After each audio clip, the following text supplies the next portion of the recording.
Start. आदरणीय महानुभावों, 26 जनवरी 1950 को हमारे गणराज्य की स्थापना हुई थी, जो हमारे संविधान निर्माताओं द्वारा बनाए गए लोकतंत्र के सिद्धांतों पर आधारित है।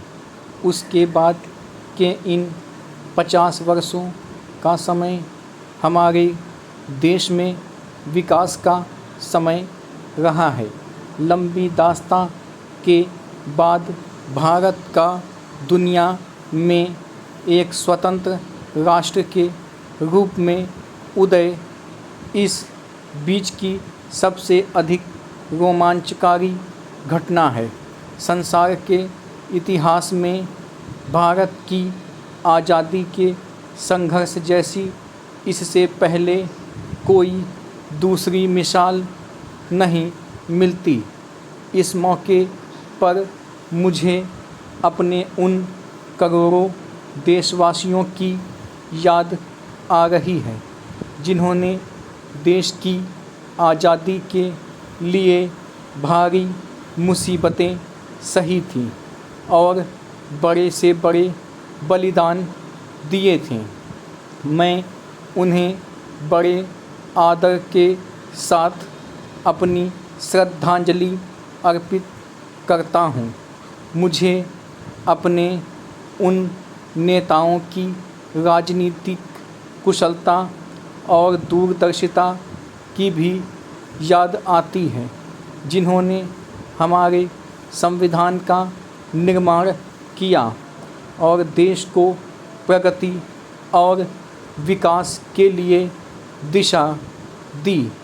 हमारे संविधान में हमारी युगों पुरानी परंपराओं और मान्यताओं के गुण मौजूद हैं, जिससे वह देश में समाजवाद, धर्मनिरपेक्षता और लोकतंत्र को कायम रखने का महत्वपूर्ण साधन है।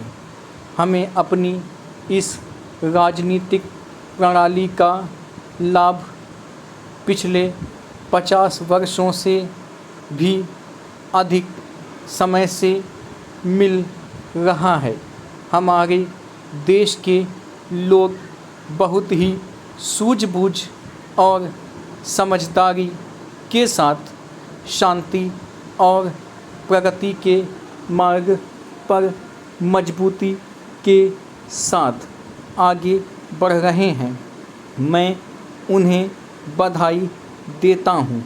भारत एक ऐसे राष्ट्र के रूप में उभर कर सामने आया है, जिससे संसार में आशाएं बढ़ती हैं और विश्वास पैदा होता है।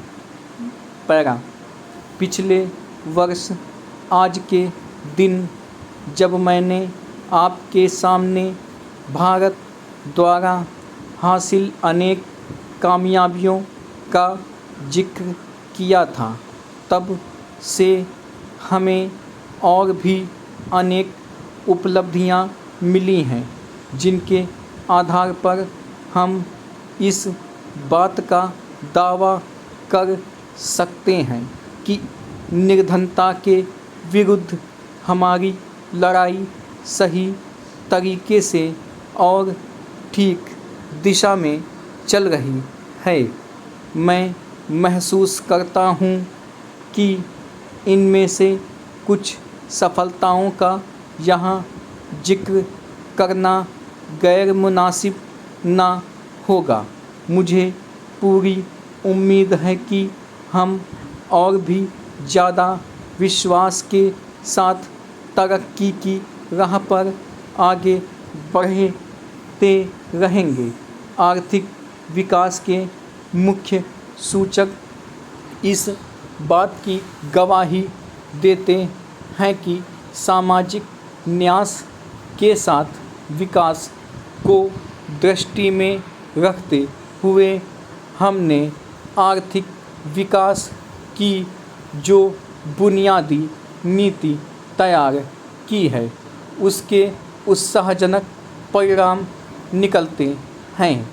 हमारे लिए यह गर्व की बात है कि पिछले 3 वर्षों में देश के कुल उत्पादन में 5% वार्षिक की वृद्धि हुई है, जबकि संसार में आम तौर से आर्थिक रूप में विकास की दरों में कमी हुई और मुद्रा के फैलाव तथा बेरोजगारी में भारी बढ़ोतरी हुई।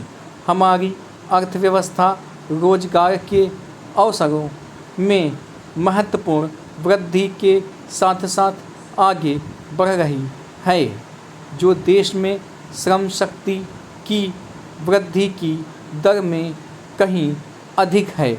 हमने अब तक जो प्रगति की है वह विज्ञान और टेक्नोलॉजी में ठोस आधार तैयार करने के लिए की गई है।